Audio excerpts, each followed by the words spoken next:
Good evening. I, Sakshi Goyal, would like to welcome you all to the 18th episode of Leadership Conversations in the Development Sector. The social impact sector is full of passionate leaders with innovative outlooks on the world's greatest problems. Our leadership conversations focus on the unique insights offered by these leaders as they share their experiences and move the development sector forward. Our host, Go Barefoot, is an interactive web portal dedicated to the social sector. It brings together individuals, NGOs, NPOs, and the CSR arms of organizations with the mandate of creating a one stop information website for both networking and knowledge sharing. We are supported by Catalyst, an NGO which has been preparing young women for leadership roles to create equality in opportunities and bridge the gender gap. Also, we are supported by third sector partners, India's only executive search firm exclusively for the development sector. Our guest today is one of the leading lights in the development sector. I would like to extend a warm welcome to Sumit Tayal, CEO of Give India. Sumit is serving at Give India as COO to fulfill the organization's mission of alleviating poverty by enabling the world to give. Sumit's journey spans consulting, private equity, and business operations. Prior to joining Give India, he was the CEO of Fornet Subscribes, a data and insights firm. Earlier, he had led the India investment team for Helix Investments, a US-based private equity fund, and consulted for large Indian corporates while at KPMG.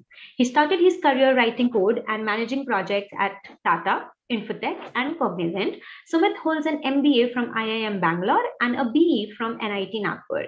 In conversation with Mr. Tayal is Shital Kakkar Mehra, leadership expert and executive presence coach for CEOs. Shital has trained over 75,000 professionals across Asia and has personally coached over 1,000 CXOs in the past 2 decades. She has conducted workshops for diverse organizations across Asia and has been invited as a speaker by leading B schools and professional associations. She is a best selling author, and her latest best selling book, Executive Presence: The Poise Formula for Leadership, is India's first research based formula on this leadership skill. Sheetal is an active philanthropist and social entrepreneur. Thank you, Sheetal and Sumit, for joining us here today. Over to you, Sheetal. Thank you. Welcome, Sumit. Thank you so much. We look forward to hearing your views. And I'm going to start with my first question. So, globally, the divide between the social and the corporate sector is breaking. What are some of the processes that the development sector can learn from the corporate sector? And also, what can corporate sector learn from this sector? Let me start with the second part first, right?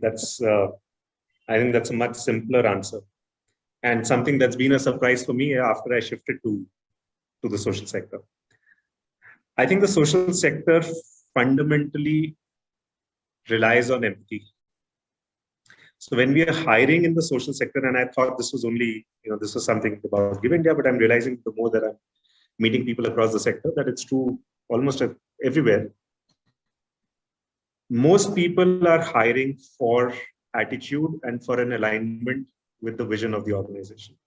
They're not hiring for skills, and they're not hiring for degrees, and they're not hiring for past experiences as much. The result of what that does is put in place a culture in the organization where the mission of the organization genuinely comes first, where people care about each other a lot more because they feel like they're doing something that matters together.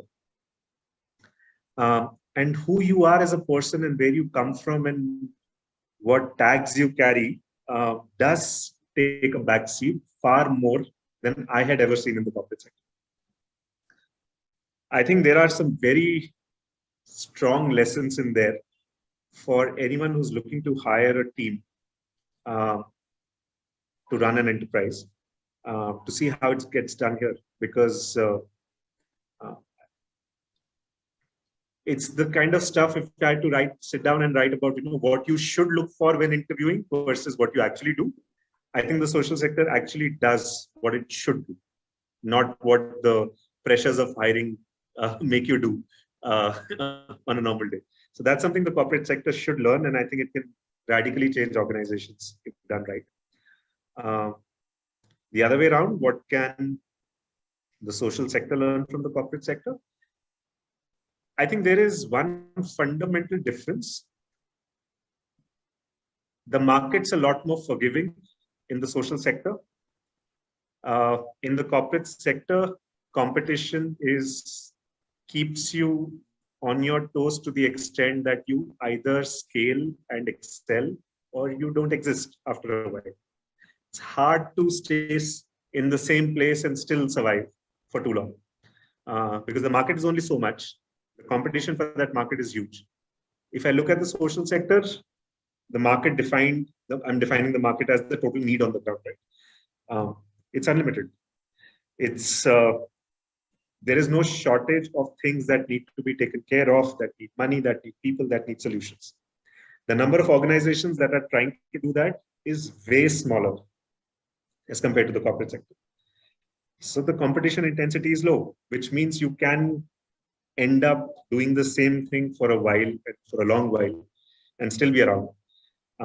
But I think what competition does is bring in a hustle, bring in a pressure to excel and a desire to excel, which is something that's absolutely worth imbibing.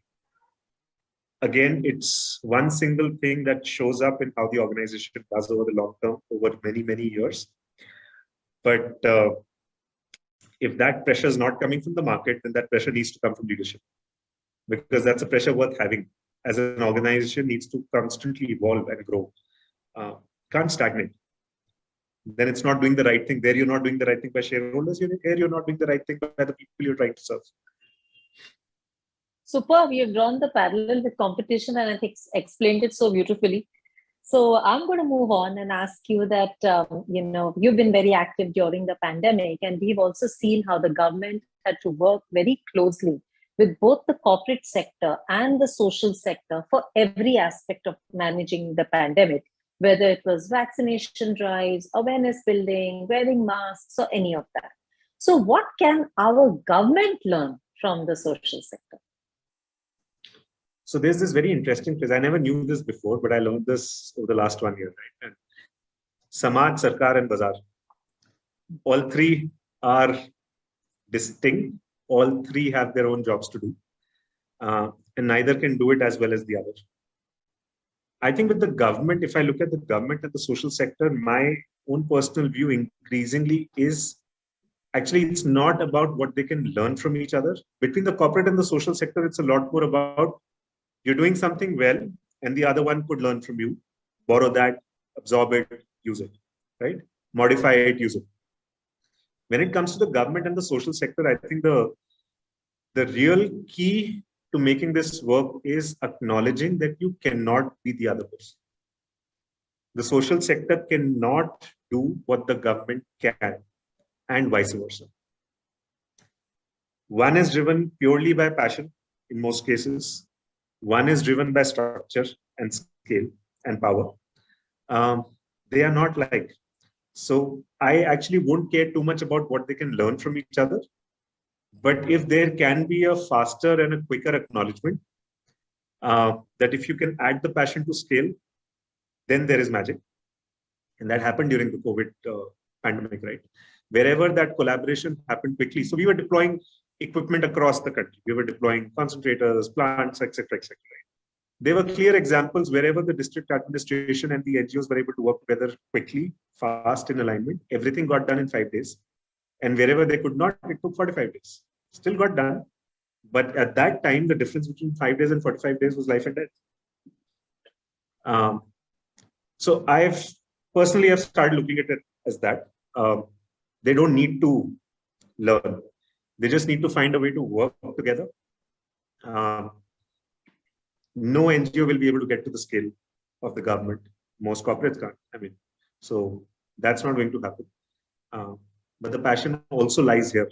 The speed with which things can get done by a non-profit cannot be replicated by the government, irrespective of the passion. Because it's using taxpayer money. This is philanthropic money. There are fundamental differences to what you can and cannot do. They are meant for different things.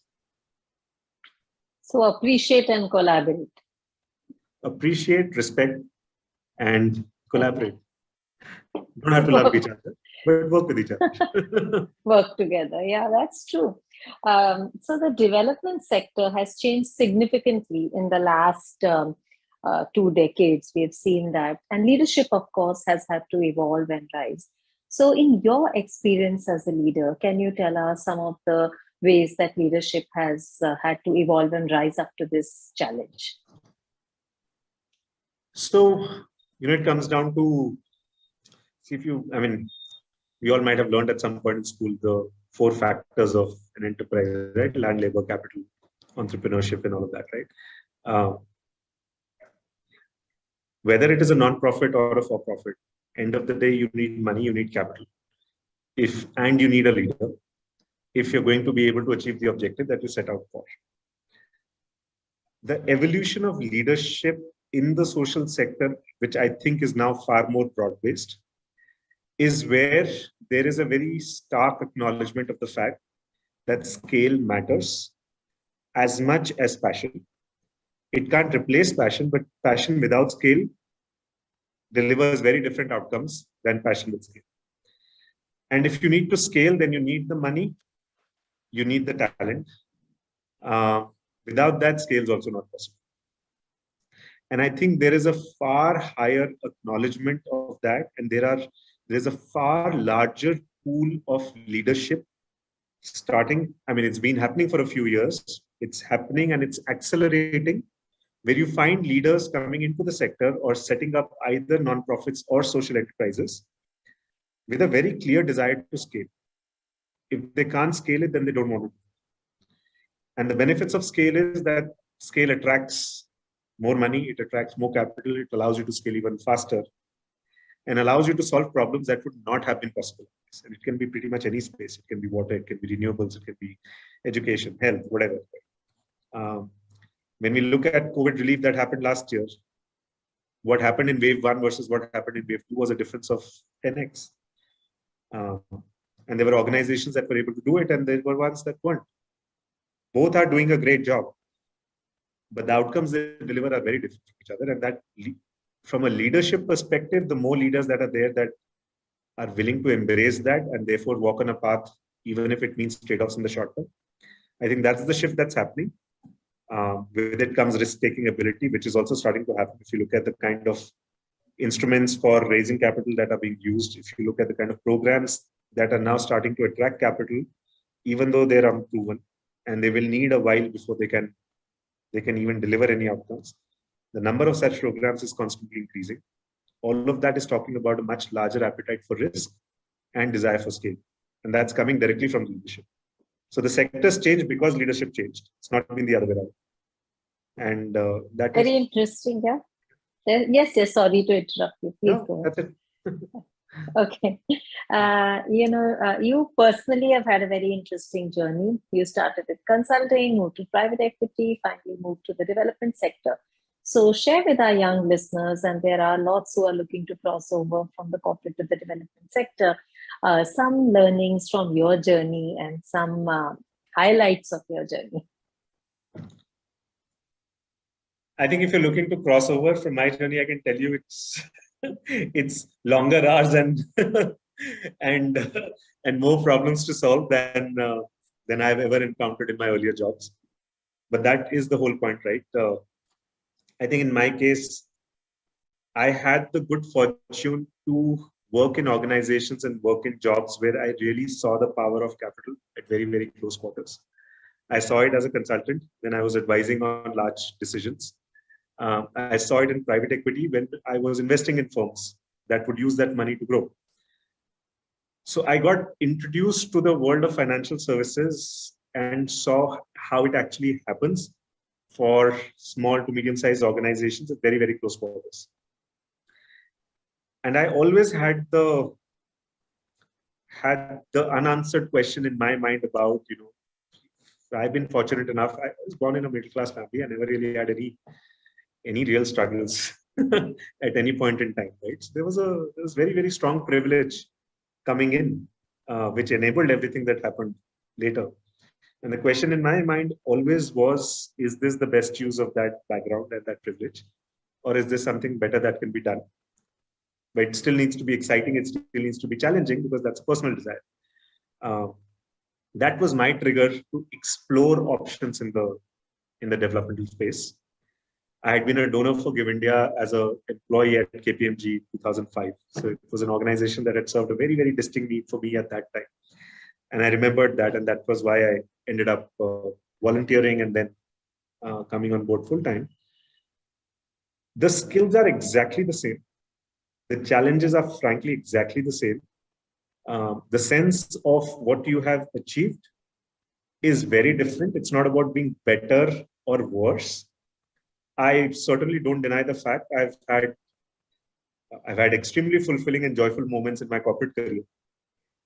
I have extremely joyful and fulfilling moments at Give India, and they're not really comparable.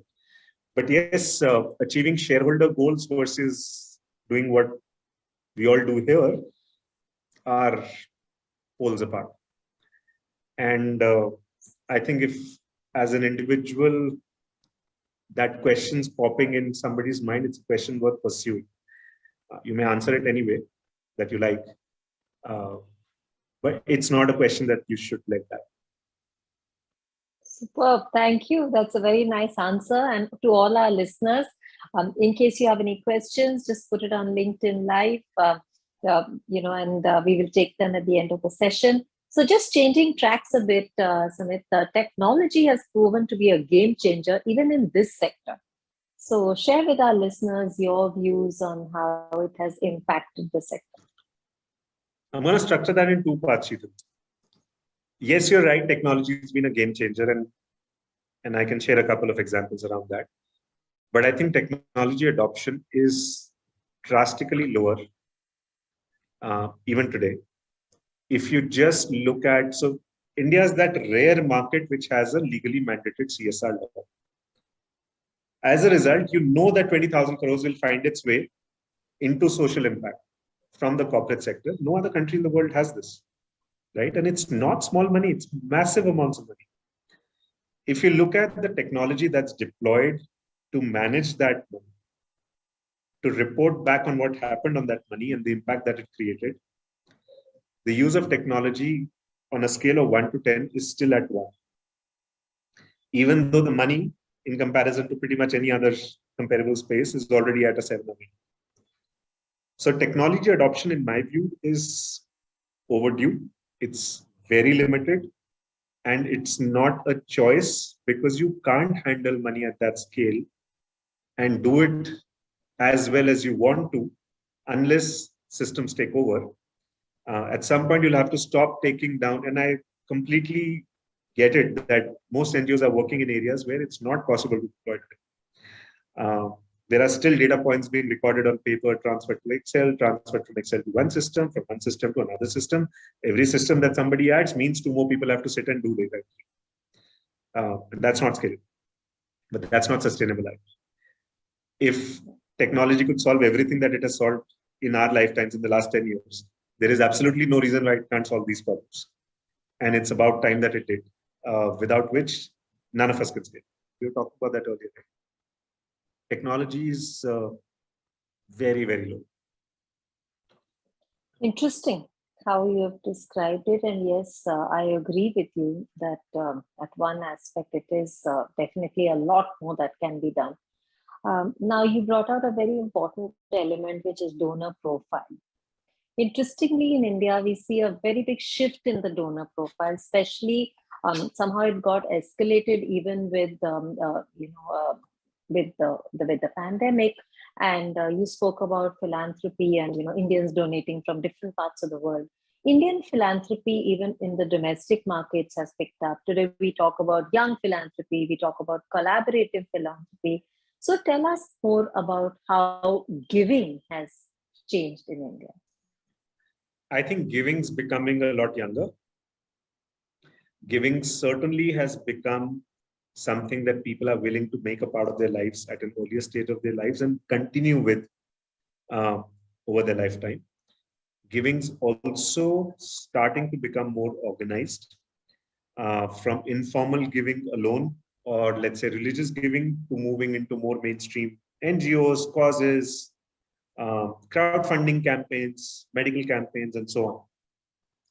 So all of these trends are happening. Donor profiles are a lot of outreach now is through social media.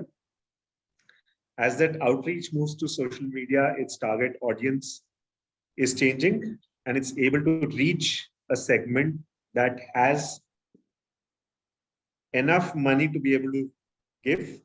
I mean, you always have enough money to be able to give. It's not a question of, having enough, but they've reached a stage in life where they're willing to part with that money for the right cause that they identify with. So that's definitely been a distinct change. The other changes with CSR becoming mainstream, corporates are increasingly taking a stronger view on giving. They have to give as an organization, but giving by employees and their communities is also becoming mainstream. And I think in the last 2 years, employee giving has seen a very, very major spike in India as well as internationally for India. And that's a spike that might go down for a short while, but that those donors will continue to very much stay engaged. So both of these trends put together, you have a younger giver profile and you have increasingly a larger giver profile coming to the coming towards formal giving than informal giving. There are practically hardly any data available on informal giving to even have a view. It's all anecdotal. But clearly that's a large space in any case. Superb. So there is, that sounds very hopeful. That sounds very good. And it shows a shifting mindset in the younger profile generation. So that's wonderful. Now, I know it's very difficult to predict, but how do you feel leadership will change post-COVID? I think leadership. So what's changed post-COVID, right? The fundamentally employee expectations, team expectations, and choices have changed. It may change in some places, it will change by 5%. Some places may see 50%. That's fine. But has there been a change? Absolutely everywhere.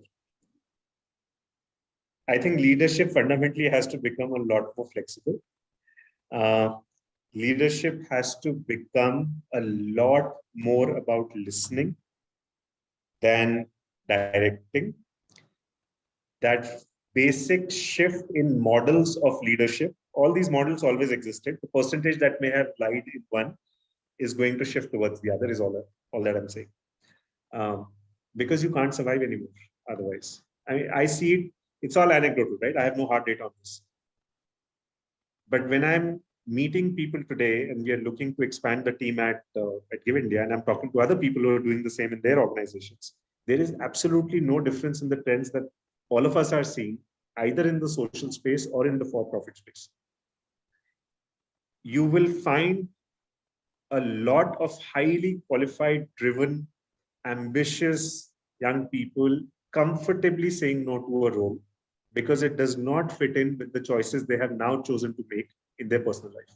It could be a city, it could be the need for remote working, it could be the timings that they want to work with and the ones that they don't. None of this is new. Everybody knew this earlier.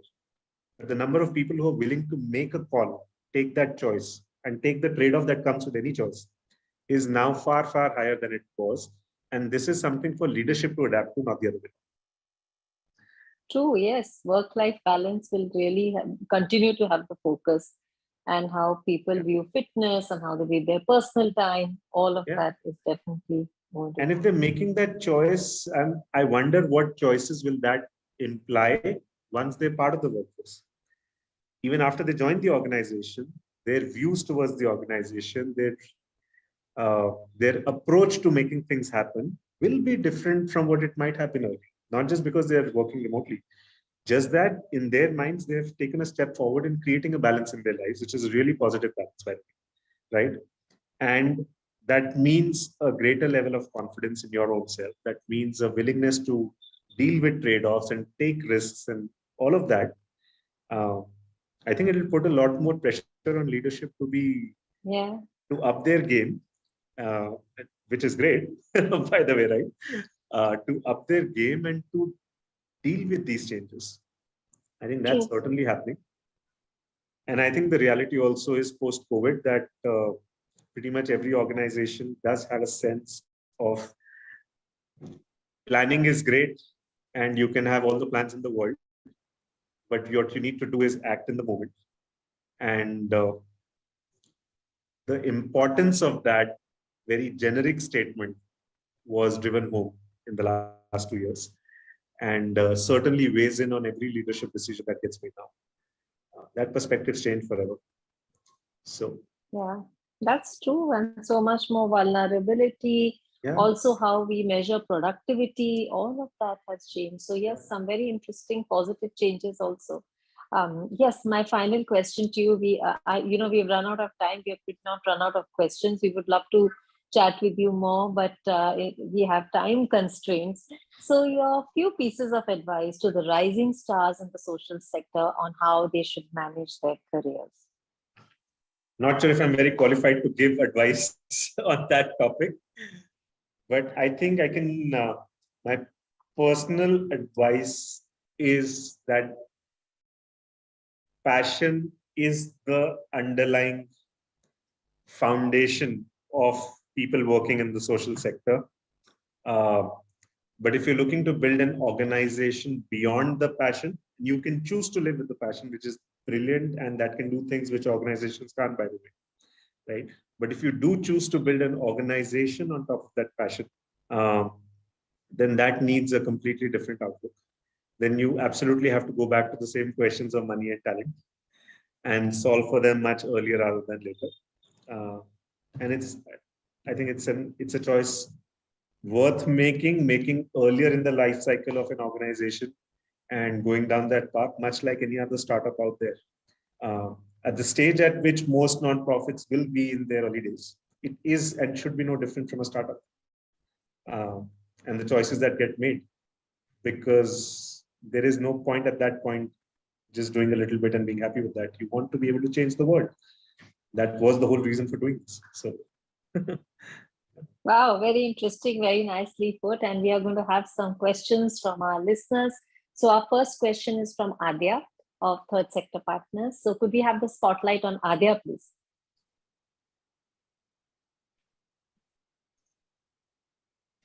Hi, Sumit. We've spoken a lot about giving and philanthropy. One aspect in terms of, I would relate this to the country more towards India. Give India is one of the biggest platform for donation and philanthropy. So according to you, how far do you think has corporate philanthropy grown in India, and what is the scope of it, growing further in the coming decade? In the next 10 years, what do you think? Will it overtake certain other aspects, or would you see it continuing with the way it's going? I think because of the CSR law, corporate philanthropy in a way is actually the biggest segment today, right, in the formal giving space, right? It will continue to grow at the regular market rate. Earnings growth will drive CSR spends.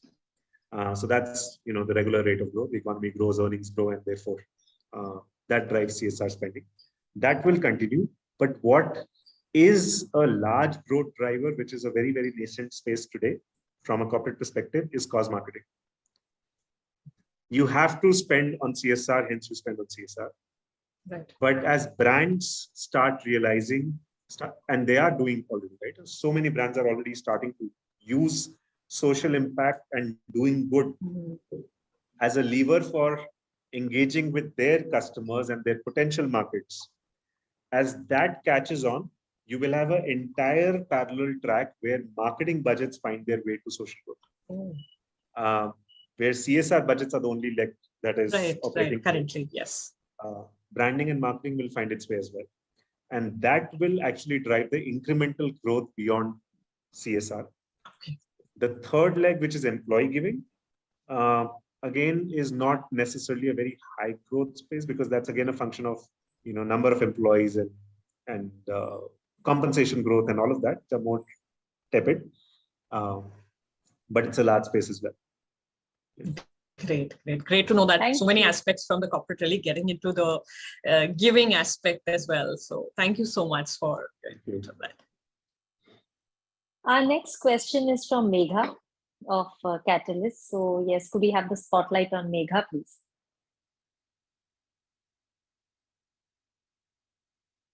Megha, you're on mute. So sorry. Hi, Sumit. My question is, when people move from one sector to another or return from a break, so what do they need to do to get up to speed and to take leadership roles? I've done that twice, getting back from a break. I think there's many different types of advice out there on what to do. My own personal experiences, the only real problem is your own mind telling you, am I still relevant or not? And I think it's a question that should be thrown out of the window pretty quickly, because if you've been in a career delivering results, which is what all of us have, whether you take a break of a year or two, or whatever that break needs to be, because you chose to do different things in life, frankly, does nothing to anybody's skills as a leader. It may mean that you will have to acquire some new technical skills, but more technical skills require more than a couple of months to acquire or to get started, right? So it's a pretty small barrier in my mind. When I'm interviewing people, I have realized increasingly that it's become an irrelevant topic to dwell on, because there is nothing there to explore too much. And I think that's the feedback I've also heard from a lot of other people. I have experienced it when I came back from both of my breaks, as I interviewed with folks and I was trying to make a choice on what to do next. I don't think the world cares as much as the person in the spot. And that's a good thing to remember. Yeah. Super. Thank you so much. And we hand it back to Sakshi.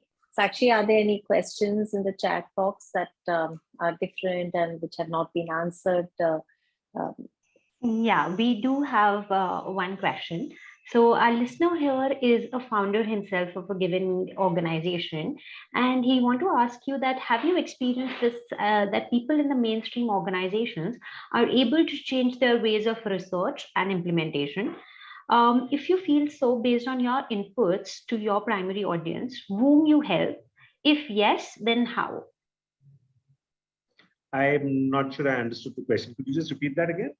So our listener here is also founder of a giving organization. We want to ask you that have you experienced something like this, that people in the mainstream organizations are able to change their ways of research and implementation based on your inputs that you just give to your primary audience, whom you help? If yes, like if you decide to help somebody, then how you should actually help them out? Okay, so what I'm understanding is the question is that if Give India is giving financial grants to NGO ABC, are we also able to influence how that NGO is doing its work or advising on how their research and implementation should change? And does that actually happen based on our suggestions or advice? I think I'll draw a distinction there.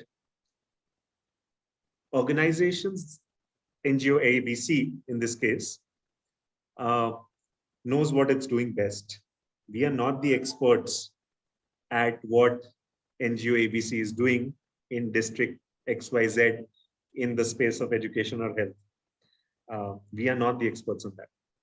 We understand money very well. We understand how to raise donations. We understand how to deploy those donations in a trusted manner so that the donors get the comfort they need. That's our expertise. And on that, we certainly advise a lot of NGOs that work with us on how best to tap into retail or corporate giving so that they can get the scale that they need. But when it comes to research and implementation, that's not.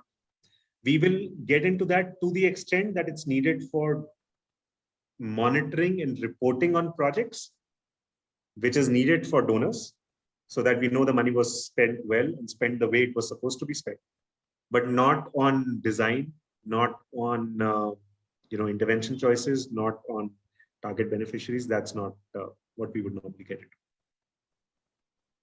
Thank you, Sumit. Thank you so much. Really appreciate, and thanks for the wonderful insights on leadership. And a big thank you to our audience and our listeners. And we look forward to receiving more questions from you, which we can forward to Sumit for the answers. On that note, thank you and goodbye. Thank you, Shital. Thank you.